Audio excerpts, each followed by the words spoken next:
Nining bisperas sa Adlaw sa Masanto, sayra nato ang sitwasyon karon sa Calamba Catholic Cemetery. Pinagi sa live report ni Luan Merondina. May o sa mga kasikas karon diha.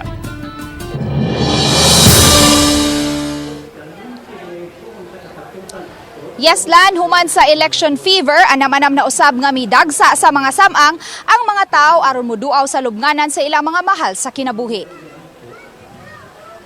Dinhi sa Calamba Public Cemetery, usa gayud ka lane sa Virama, ang wa paagi sa mga motorista tungod kay gitagana na kining display area sa mga manindahay og kandila, buwak, pagkaon ug uban pa.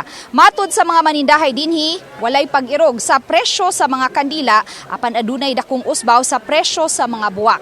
Ang kaniadtong tag 10 pesos ngadto sa 15 pesos nga mga buwak nga gisud sa baso karon tag 40 ngadto sa 50 pesos na. Samtang ang gagmayng buki nga kaniadto tag 80 ngadto sa 100 pesos karon ana sa tag 150 ngadto sa tag 200 pesos. Tungod kay matud pa nila, mahal lang daan ang ilang pagpalit niini didto sa carbon market.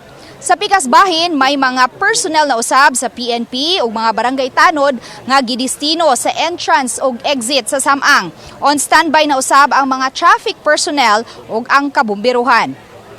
Sa gihapon, may gimontar na usab mga public assistance desk.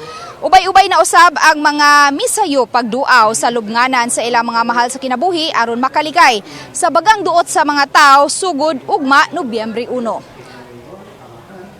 Lan kay wala na may restrictions, gipanglantawan ang bagang duot sa mga tao nga muduaw sa mga samang ugmang adlawa. Apan sa gihapon, gidili ang pag-overnight labi na dinhi sa Calamba Public Cemetery. Ug so far, Lan, mao ka na ang latest gikan dinhi sa gawas. Lan? Okay, daghang salamat, Luan Merondina.